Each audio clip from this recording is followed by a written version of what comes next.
S'en sortir par le sport, c'est un ascenseur social pour certains et un exutoire pour d'autres.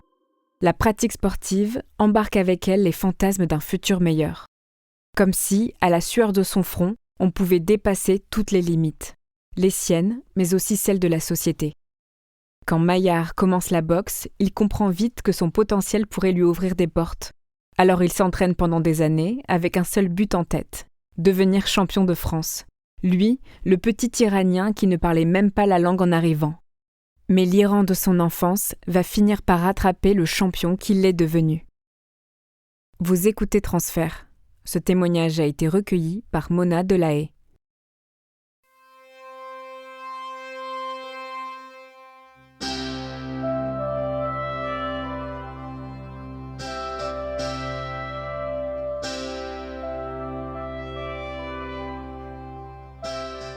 Je suis né le 11 mars 1975 à Téhéran. Ma mère m'ayant abandonné, j'ai été élevé par ma tante Ashraf, que j'appelle maman. Mon enfance chez ma tante Ashraf à Kerman, ce sont des journées monotones. Je vais dans le jardin, je joue avec des poules. Il m'arrive donc d'aller dans le figuier. Il m'arrive de jouer, comme dans plein de maisons comme ça anciennes iraniennes, une bassine d'eau. Et puis parfois de manger des petits radis que je déterre dans le jardin, que je lave et que je mange. Quand j'ai 5 ans, la guerre éclate. Mon premier souvenir, j'ai une image en voyant les tanks passer, aller au front. Ce sont les bombardements des avions irakiens, les restrictions alimentaires, matérielles, la dureté du régime. Je me rappelle de femmes qui se sont fait taper dessus parce que, pas non voilées, mais mal voilées. Voilà, tout ça. Et puis les images, évidemment, à la télévision. L'école est un véritable outil au service du régime politique. Tous les matins, on se met en rond de poireaux à l'école avant d'aller en classe. On a tout d'abord un des élèves qui sait bien le faire, il y a un verset du Coran, donc ça dure 5 minutes. On comprend rien, c'est de l'arabe, on comprend rien. Et après, donc on scande mort à l'Amérique, mort à l'Angleterre et mort à la France, voilà, de l'embrigadement pur et simple. On le dit souvent que nous, les Iraniens, nous sommes schizophrènes, puisqu'on a cette double vie. À la maison, nous avons tous des lecteurs VHS, donc on a les shows, les soirées de divertissement qu'on regarde. On connaît tous les films occidentaux. À la maison, donc, il y a des grandes fêtes, il y a des parties, ça s'appelle des parties, comme en Occident, où on danse, on chante, il y a de l'alcool, où nous devons faire attention à pas faire de bruit à l'extérieur de l'appartement ou de la maison, où on paye quand il y a les forces de sécurité qui viennent. Et après, quand on sort de la maison, on se conforte à ce que demande la République islamique. Et ma famille ne fait pas exception. J'ai 6 ans, je suis assis dans une classe et on me dit que je suis convoqué chez le directeur. J'y vais pétochant, tremblant, disant qu'est-ce que j'ai fait. Et quand je rentre dans son bureau, quelqu'un que je ne connaissais pas, une femme, me saute dessus. Mon fils en pleurs et tout. C'est la première fois que je vois ma mère de ma vie. Quand elle m'enlace, elle pleure, je me sens oppressé, agressé. Quelques minutes passent, elle m'amène manger une glace et on arrive avec forcément beaucoup de retard vers l'appartement. Et je vois au 3e étage ma belle-mère inquiète. Je la vois sur le balcon et puis je rentre et puis je raconte à tous. Je n'ai pas d'émotion particulière à cet instant-là, c'est peut-être même un soulagement. Ouf, je rentre à la maison. C'est une maman certes, mais si on n'est pas ensemble, c'est de sa faute. Un 14 août, on est chez tonton, je le vois nerveux. Donc on passe la soirée, mon père revient du travail, on se repose un peu et on va à l'aéroport international de Téhéran. J'ai 2 objets avec moi, une grosse malle, une valise où il y a toutes mes affaires et une couverture pour dormir dessus. On attend forcément quelques temps, 1 heure, 2 heures sur des sièges. Aux portes d'embarquement, pour aller dans le bus qui nous amène à l'avion. Mon père fait un câlin normal. Je vais partir en France. J'ai l'habitude de voyager et donc dans ma tête, c'est un voyage comme un autre. Dans ma petite tête, c'était comme quand je partais chez ma tante, puisque là, je suis une autre tante. C'est un pays que je crois connaître parfaitement, puisque mes soirées, je les passe à lire Comte de Monte Cristo, Les Trois Mousquetaires. Je regarde en famille, chez ma tante, chez mes tantes, les films de Louis de Funès, très populaires en Iran. On connaît la culture française et j'ai l'impression d'aller quelque part que je maîtrise. Mais j'ai que 10 ans. Je croyais presque qu'on était du temps des Trois Mousquetaires, qui avaient encore des chevaux dans la rue à Paris. Alors, je sais très bien que le pays est plus moderne que l'Iran et donc il y a des voitures. Mais je crois que la France est encore à l'époque que j'ai découverte dans les livres. Mais en arrivant en France, je vois autre chose. J'arrive le 15 août à l'aéroport d'Orly. Mon oncle, le mari de ma tante m'attend. On prend un train express et on arrive à Poitiers. On monte au 4e étage d'une tour HLM. Les 2 premières nuits, j'ai fait pipi au lit. J'étais chamboulé, mais je voulais pas le montrer. Donc entre le 15-16 août et le 4 septembre, le jour de la rentrée, je passe 2 semaines dans cette cité HLM, les sables, parce qu'il y avait des gros bacs à sable en bas de chaque tour. Je joue tous les jours en bas avec mon cousin Ali, le fils de ma tante, qui lui a 6 ans, il rentre en CP quand moi je vais rentrer en 6e. Je ne parle pas un mot de français. On communique avec des gestes et puis 2-3 mots, mais pas de phrases. J'apprends à conjuguer les verbes. Ma tante m'apprend je mange, tu manges, mais j'ai pas de vocabulaire pour dire ce que je mange. J'étais comme un chien parce que je parlais pas, j'aboyais. Quand tu ne parles pas, tu n'es pas encore un humain.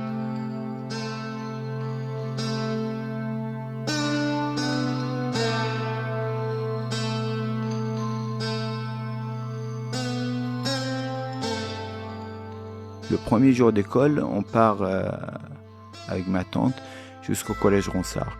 J'arrive, je ne comprends rien et au bout d'un quart d'heure, le conseiller principal d'éducation ou un surveillant m'amène dans la classe qui était déjà installée depuis quelque temps et je lui dis bonjour, je m'appelle Mahiol Monchipoul Kelmoni, une phrase, et quand je m'assois, les camarades ils me demandent comment tu t'appelles? Mahiol Monchipoul Kelmoni, c'est martien et c'est pas Mohamed, c'est pas Ali, c'est pas Germain, ils comprennent pas.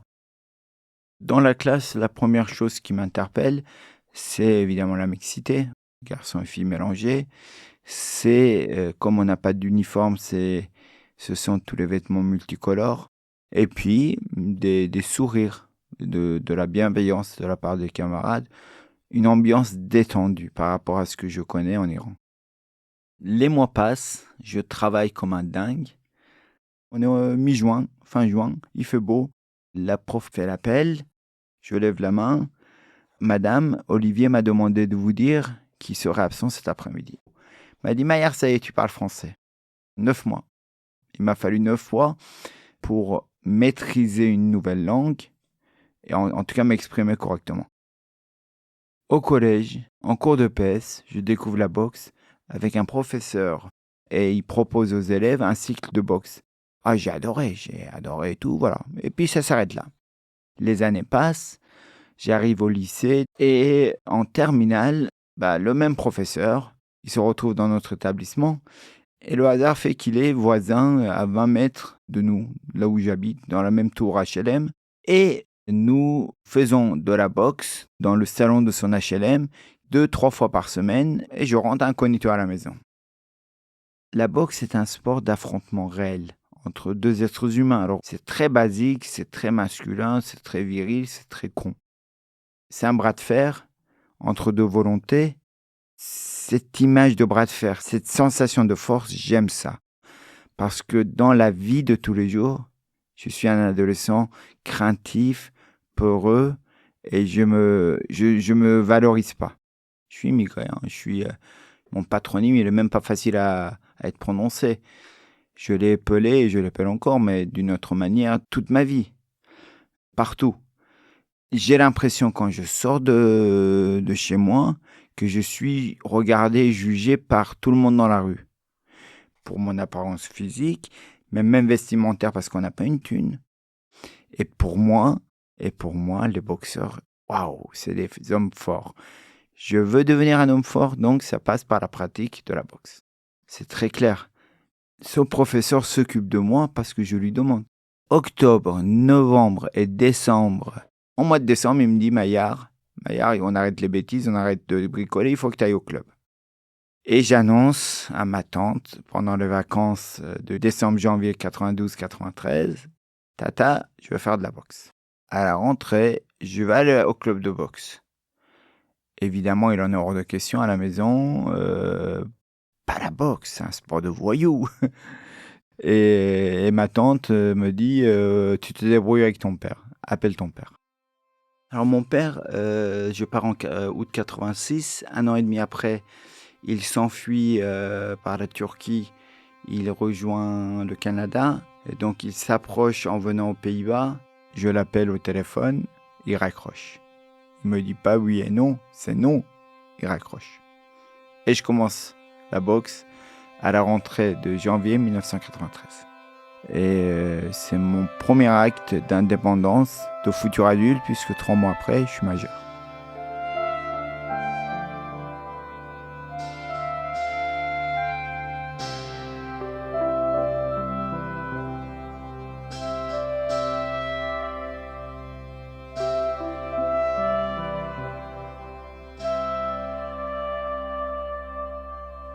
Là, je découvre les entraînements le soir.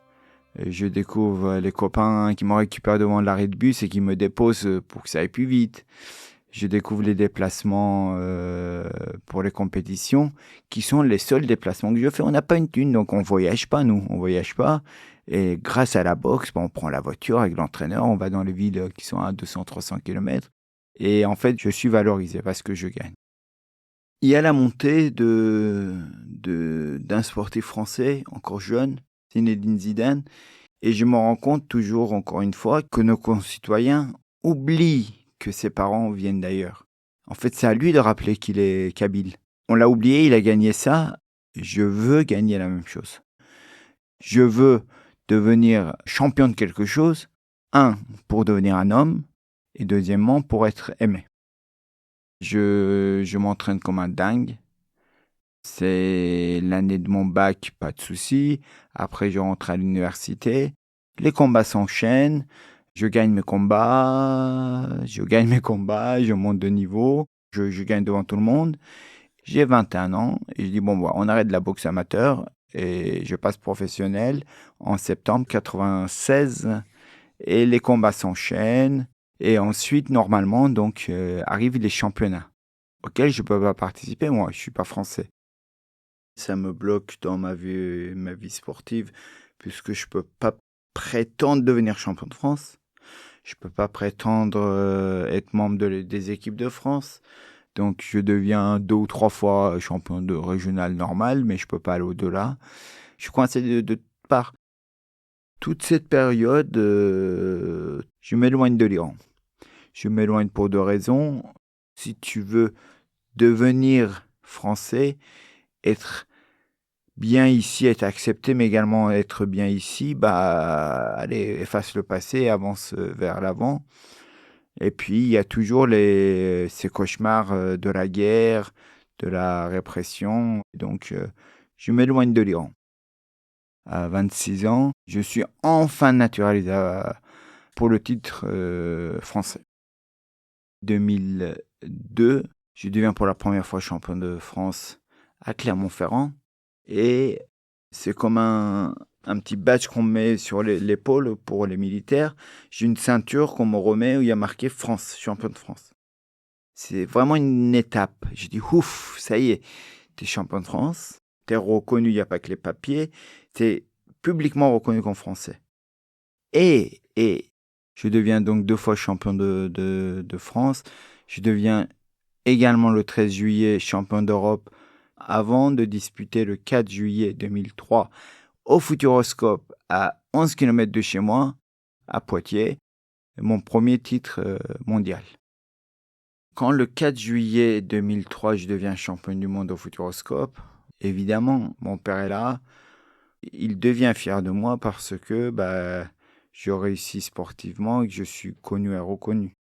Mais ma vie ne change pas finalement. Je ne change pas mes amis, je ne change pas mon train de vie, ma localisation géographique. Rien ne change. Je ressens juste encore plus d'un côté d'amour, de soutien des uns, plus de haine et de jalousie des autres. Et je ne déménage pas à Paris. Je suis l'enfant du coin. Très vite, j'ai eu des propositions pour écrire ma biographie. Pour ce faire, je choisis un ami journaliste, Karim Ben Ismaël. La boxe étant qu'une excuse, raconter aux gens comment tu peux venir d'ailleurs et te sentir d'ici. C'est ça mon objectif à moi. Et c'est à ce moment-là que Karim me dit « Mais Maillard, il faut que tu retrouves ta mère. » Et je charge mon frère Milad à la retrouver. Ma mère, en fait, je l'ai mis dans un coin. Je n'y pense pas. Évidemment qu'elle est là, mais en fait, je ne veux pas la voir. Parce que je n'ai plus de traces d'elle. J'ai plus de souvenirs de ma mère. Et ça fait des années que je ne l'ai pas vue. Évidemment que je la fantasme, ma mère. Je la fantasme physiquement par la photo que j'ai belle qu'elle est avec mon père. Je la fantasme parce que je pense qu'elle vit dans l'aisance, dans la richesse. Et je tombe de haut quand mon frère m'appelle. Il me dit « Maillard, ça y est, je l'ai retrouvée. Elle vit dans la misère. » Donc on organise un voyage avec Karim. On va en Iran, on doit voir ma famille, les différents membres, il doit les faire parler. On retourne à Kerman voir Ashraf, qui lui explique comment mon père m'a amené vers elle, mes premières années avec elle. Dans ma famille, comme la plupart des familles iraniennes, on ne parle pas. On ressasse pas le passé, on mélange pas tout. Ça sert à quoi? Pourquoi? Ils comprennent pas l'importance du passé. Comme on dit, si on tourne dans le pot, il y a des odeurs qui remontent. Donc, les faire parler, c'est vraiment compliqué. Donc, Karim a sorti les verres du nez aux uns aux autres. Il a sorti toute l'histoire que je connaissais pas. Il a sorti toutes les histoires familiales et j'ai appris le pourquoi de l'abandon.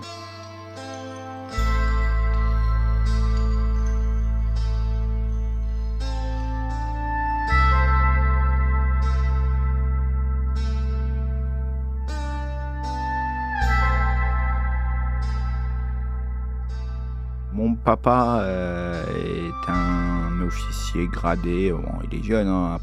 Il rencontre ma mère, une Kurde qui est arrivée de l'ouest de l'Iran à la frontière turque. Ils se rencontrent à Téhéran, très rapidement ils se marient, ils m'ont comme premier enfant et ils se séparent. Et un jour, elle appelle en disant « Demain, viens me chercher pour voir ton fils ». Et quand elle arrive, elle me rend à mon père, elle me dit « Protège-le ». Parce que j'étais en danger.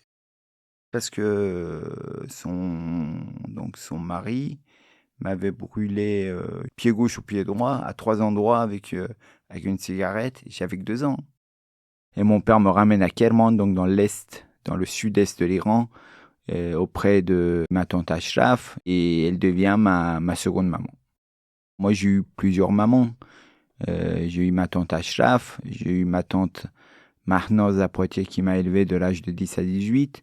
J'ai eu mes autres tantes chez qui j'allais souvent, mais effectivement, Ashraf, je l'appelais maman, et je connaissais qu'elle. Et on organise donc une rencontre avec ma mère.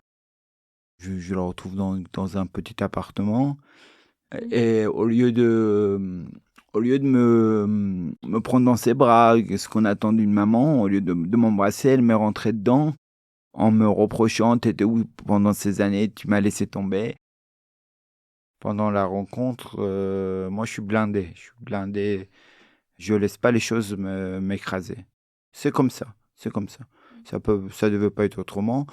Peut-être tant mieux, comme ça, à part subvenir à ses besoins financiers, j'ai pas besoin d'aller la voir tous les 6 mois.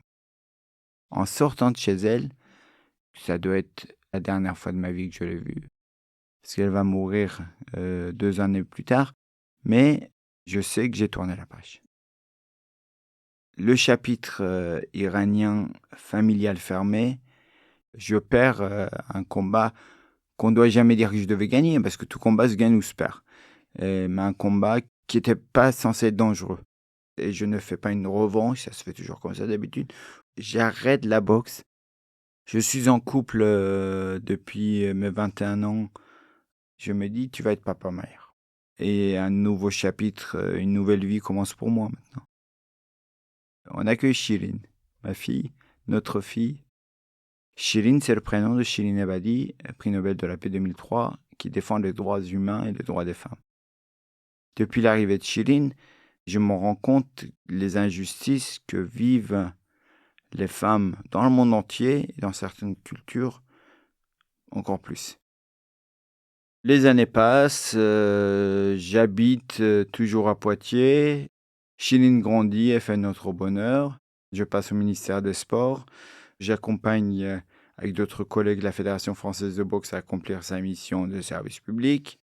Dans ce temps passé, David, un copain qui vend du parfum dans le monde entier, me propose de l'accompagner en Iran pour le lancement d'un parfum.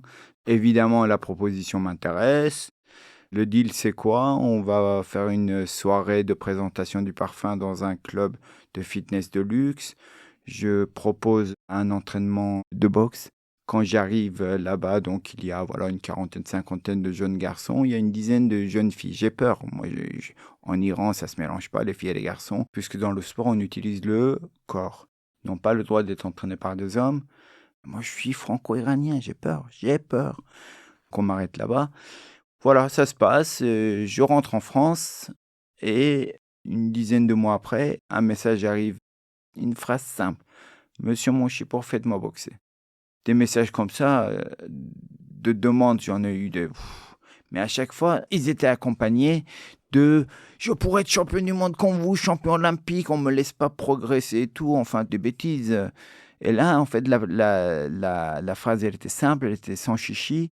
Suite à ce message, on échange, elle précise sa demande et je me rends compte quand elle envoie la photo qu'elle faisait partie de la dizaine d'athlètes qui étaient venus s'entraîner avec moi lors du court séjour en Iran.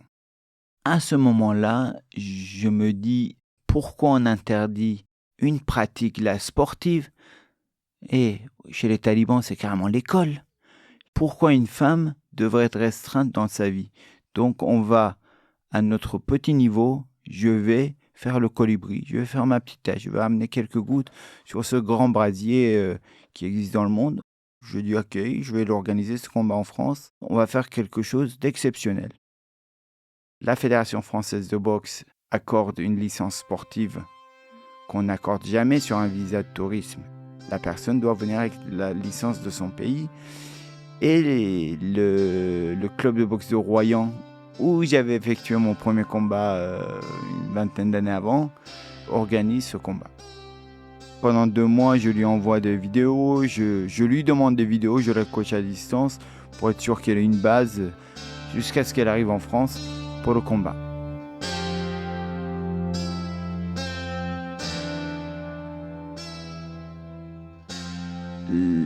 Les premiers instants à Charles de Gaulle, à l'aéroport international de Charles de Gaulle, quand elle franchit la douane et qu'elle vient et m'enlace, je suis déjà avec une équipe de télévision. Puis en fait, à cet instant-là, pendant 10 jours, elle va être happée par les médias. Donc elle habite chez moi, on s'entraîne 2 fois par jour ensemble et on prépare le combat qui est important. Je me rends compte au fur et à mesure que ça va être gros. Le chargé culturel de l'ambassade d'Iran m'appelle 3 ou 4 jours avant le combat et me dit « Monsieur Monchipour, pas de souci, c'est bien, mais ne parlez pas de religion, ne parlez pas des droits de l'homme, des femmes, faites du sport. » Le combat se passe le samedi 13 avril 2019 à Royan. Il y a les forces sentinelles, il y a une douzaine de militaires qui sont dépêchés autour de nous, l'hôtel est protégé, la pesée est protégée, il y a des snipers, il y a 1 ou 2 snipers à la pesée, ça devient une dinguerie parce qu'on avait Les autorités ont peur d'une intervention extérieure. Il faut qu'elle gagne, mais je m'en fous. On a gagné l'affaire. On va parler de quelque chose, on l'a fait. À l'image de mes titres qui ont été un outil pour mon intégration culturelle, sociale en France, ce combat, c'est juste une excuse. C'est le droit des femmes, il n'y a rien d'autre. C'est quelque chose d'exceptionnel, c'est à l'image du premier pas d'Armstrong sur la Lune. C'est la première Iranienne, mais d'Iran, pas une Iranienne comme moi qui habite ou qui est née à l'extérieur. La première Iranienne d'Iran qui monte sur un ring de boxe, qui fait un combat officiel qui est enregistré, c'est Sadaf Radem qui l'a effectué. Après avoir vécu 8 championnats du monde, moi en fait les résultats sportifs en soi, ils me passent au-dessus. À ce moment-là, je veux juste le comportement sportif qu'elle a, Sadaf, battante, agressive et puis présente. Elle est là. Pendant le combat, elle est là. Elle est pas tétanisée par l'événement. Puis je savoure chaque moment, comme quand j'ai fait mon propre championnat du monde, parce que c'est aussi important que mon championnat du monde. Parce qu'une fois encore, la moitié de l'humanité est féminin, même les hommes, ils ont une mère. Donc ça touche beaucoup de gens. Sadaf gagne le combat. Elle crie dans le vestiaire en retour. À ce moment-là, je ferme le vestiaire, je la laisse toute seule. J'y vais pas, moi. C'est pas mon affaire, c'est elle. Et je la laisse savourer, pleurer, être contente. Je la laisse, je sais pas, 10 minutes, 5 minutes, 10 minutes. Je la laisse toute seule. Parce que j'aurais voulu être à cet instant-là, j'aurais voulu être seul. Après le match, on doit repartir en Iran. Et aller en vacances avec ma fille, faire le tour de l'Iran. Le combat a lieu le samedi, donc on parle que de ça avant, mais surtout après le combat en Iran. Notre vol a lieu, lui, le mardi. Le lundi soir, quelqu'un m'appelle d'Iran. Maya, rentre pas. On parle que de ça, c'est trop chaud. C'est allé trop loin. Laisse tomber, rentre. Mais non. Et le mardi matin, je fais le check-out à l'hôtel. Au moment où je vais prendre les bagages pour les mettre dans le taxi, la même personne m'appelle, me dit Maillard, assis-toi. Donc je m'assois dans le taxi. Il me dit je sors du numéro 2 des gardiens de la Révolution. Il m'a montré ton ordre d'arrêt, il t'arrête à l'aéroport, donc viens pas. Il m'a dit dis-lui de pas venir, on l'arrête. Tu me promets? Oui, je te promets. Il y a un ordre d'arrêt comme un homme politique, un opposant politique ou comme un trafiquant de drogue. J'ai organisé un combat de boxe, c'est tout. Je raccroche, il y a Sadaf et Chirine dans le taxi. On va vers Charles de Gaulle pour prendre l'avion. Je dis à Sadaf, il faut qu'on appelle ta maman. Et sa maman me dit, Monsieur Monchipo, gardez-la, c'est trop dangereux pour elle. J'ai dit, ok, je raccroche. Je dis au taxi de faire demi-tour. Quand je regarde le match, quand je suis au pied du ring, quand Sadaf va gagner, j'imagine pas les conséquences à cet instant-là.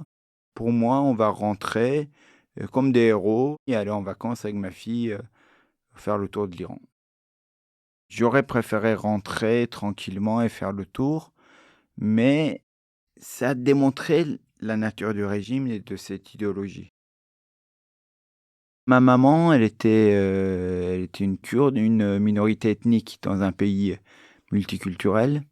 Elle était une femme, minorité sexuelle, pays musulman. Elle a souffert toute sa vie. Sa condition féminine et son origine ethnique, une Kurde femme, c'est moins bien qu'un Perse homme en Iran. Forcément, ce qui arrive à ma mère, tout ce que j'entreprends, c'est par rapport à elle et par rapport à ma fille. Aujourd'hui, ma fille, elle vit dans un pays libre. Elle a les mêmes droits que ses copains. Elle vit comme elle veut. Elle a tout ce qu'il faut, de l'amour, du matériel, de la liberté. Elle choisira son avenir. Elle choisira son mode de vie, ce qu'elle veut de sa vie, ce qu'elle n'aura pas eu en Iran. Mon père est là. Il vit avec moi, je le fais venir et je me régale parce que je n'ai jamais eu de maman et j'ai vécu avec un père 5 ans dans ma vie. Si j'étais resté en Iran, je le sais très bien. Je serais probablement médecin, probablement. Là, j'aurais un bel appartement, une maison à Téhéran, une villa dans le nord. J'aurais une femme qui serait femme au foyer, même si elle a fait un bac+6. Et il faudrait que tous les 2 fois par an, j'aille chercher ma fille au commissariat et que je paye les gens pour qu'elle ne se fasse pas taper dessus ou que je lui fasse mettre un garde du corps, c'est pas une vie. Le souvenir qui me reste d'Iran, peut-être les moments quand j'avais 4, 5, 6 ans, les moments passés dans le figuier chez ma tante Ashraf à Kerman, dans son jardin, et savourer des figues.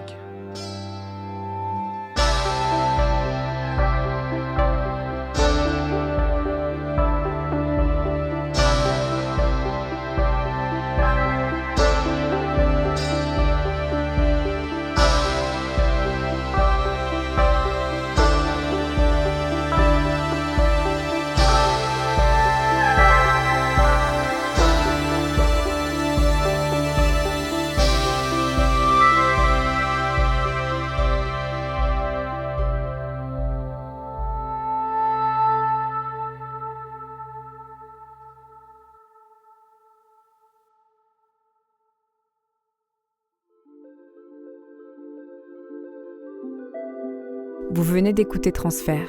Ce témoignage a été recueilli par Mona Delahaye. Transfert est un podcast produit par Slate. Direction et production éditoriale, Sarah Koskiewicz et Benjamin Septem-Ours.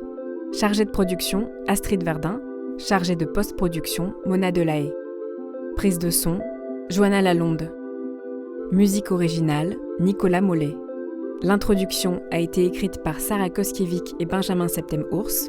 Elle est lue par Aurélie Rodriguez. Retrouvez Transfert tous les jeudis sur slate.fr et sur votre application d'écoute préférée.